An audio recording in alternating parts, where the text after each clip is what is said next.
Kawasan Industri Hasil Tembakau atau KIHT adalah kawasan tempat pemusatan kegiatan industri hasil tembakau yang dilengkapi dengan prasarana, sarana, serta fasilitas penunjang industri hasil tembakau yang disediakan, dikembangkan, dan dikelola oleh pengusaha kawasan industri hasil tembakau.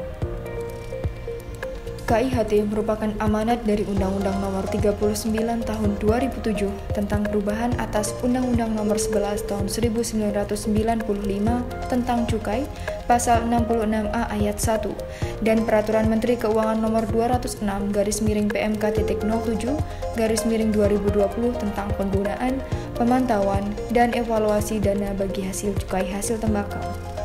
KIHT diperuntukkan bagi pengusaha pabrik dengan skala kecil dan menengah. KIHT juga ditujukan untuk mendukung dan mengembangkan daya saing industri kecil dan menengah pada sektor hasil tembakau. Selain itu, KIHT merupakan langkah preventif yang dilakukan pemerintah untuk menekan peredaran rokok ilegal dengan pendekatan pembinaan industri. Kantor Wilayah Bea Cukai Jawa Timur I sebagai kantor vertikal di bawah Direktorat Jenderal Bea dan Cukai berkomitmen untuk mendorong pembentukan KIHT di wilayahnya. Guna merealisasikan pembentukan KIHT, Kantor Wilayah Bea Cukai Jawa Timur I melakukan koordinasi dengan pemerintah Provinsi Jawa Timur, pemerintah Kabupaten Pamekasan, pemerintah Kabupaten Pasuruan, dan pemerintah Kabupaten Sidoarjo. Hingga di penghujung tahun 2021, Kantor Wilayah Bea Cukai Jawa Timur I berhasil memberikan izin operasional kawasan industri hasil tembakau di Kabupaten Pamekasan. Bagaimana perkembangan pembentukan kawasan industri hasil tembakau? Kita akan bahas di highlight khusus bersama Kepala Kantor Wilayah Bea Cukai Jawa Timur I.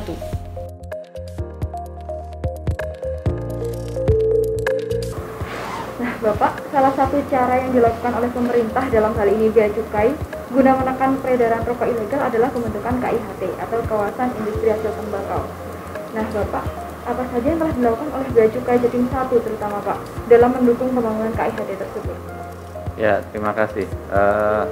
Pembangunan KIHT yang dilakukan oleh Kanwil DJBC Jatim 1 karena dana pembangunannya dikontribusi melalui dana bagi hasil cukai hasil tembakau, dan itu didistribusikan kepada pemerintah daerah, dalam hal ini provinsi, kabupaten, dan kota.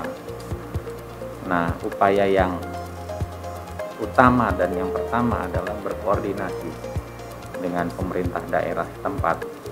Dalam hal ini pemerintah kabupaten, kota, dan provinsi di wilayah kewenangan Kanwil DJBC Jatim 1. Dan kami sudah melakukan koordinasi terutama kepada Gubernur Jawa Timur, Bupati Pasuruan, Bupati Pamekasan, dan Bupati Sidoarjo. Dan kami sudah melakukan pembahasan yang intensif berkaitan dengan pembentukan KIHT di wilayah masing-masing. Dan masing-masing Pemda merespon positif upaya tersebut. Dan mudah-mudahan dari tahun ke tahun dan sampai dengan saat ini KIHT Pamekasan sudah terbentuk, dan mudah-mudahan di tahun 2002 pemerintah Kabupaten Sidoarjo dan pemerintah Kabupaten Pasuruan ikut menyusul. Baik. Nah, Bapak, sebetulnya apa saja Pak yang melatar belakangi pembangunan KIHT ini sendiri dan juga manfaatnya tentunya?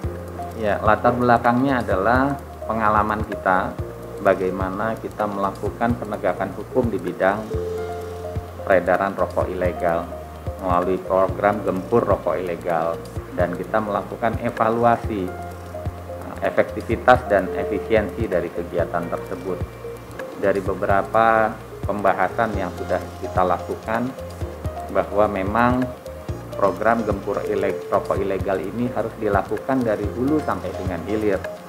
Dan selama ini kita, jajaran Kanwil DJBC Jatim 1, secara intensif dan masif melakukan program Gempur Rokok Ilegal. Dan itu kita peroleh di daerah pemasaran dan perdagangan, di area pengangkutannya maupun di tempat toko-toko penjualannya. Dan kita akan coba geser bagaimana upaya itu di bagian hulunya dalam sisi produksinya. Dan mudah-mudahan dengan program KIHT ini kegiatan program kita terpadu melakukan penataan dan pembenahan dan sekaligus juga memperkecil peredaran rokok ilegal. Kita memberikan insentif kepada pabrik untuk melakukan usahanya secara legal dengan pembentukan KIHT, sehingga pengusaha bisa ikut terlibat di dalam pelaksanaan produksinya di kawasan industri hasil tembakau, sehingga nanti proses produksi legal bisa meningkat dan yang ilegal menurun. Baik Bapak, untuk yang terakhir nih Pak, strategi ke depan tentang bea cukai untuk menekan peredaran rokok ilegal dikaitkan dengan kenaikan tarif cukai.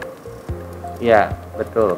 Jadi dengan kenaikan tarif cukai di tahun 2022 berarti akan ada insentif bagi pelaku-pelaku ilegal untuk tidak melakukan kewajiban pembayaran cukainya.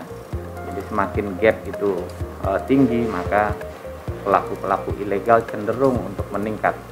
Dan kami sudah melakukan koordinasi untuk melakukan strategi yang lebih efektif di tahun 2022, yaitu kami menggandeng seluruh komponen masyarakat, baik itu aparat penegak hukum, masyarakat, maupun pelaku usahanya, sehingga rokok ilegal merupakan musuh bersama. Dan mudah-mudahan dengan pembentukan KIHT, message atau pesan yang diterima oleh masyarakat bahwa negara hadir, jadi mudah untuk melakukan usaha secara legal dan murah, gitu ya. Jadi lebih nyaman, gitu ya, lebih aman, gitu ya, lebih mempunyai rasa keadilan, ya, antara yang melakukan kegiatan secara legal dibandingkan kalau dia melakukan kegiatan secara ilegal. Di lain sisi melanggar ketentuan peraturan perundang-undangan pun demikian tidak nyaman, akan terus dihantui oleh rasa bahwa dia melanggar hukum. Dan ini mudah-mudahan strategi dari hulu ke hilir, dari strategi poros Jawa, strategi daerah produksi dan daerah pemasaran, kita sudah bahu-membahu, kita menjadi satu kesatuan, sehingga mudah-mudahan program menekan rokok ilegal di tahun 2022 kita akan berhasil kita capai.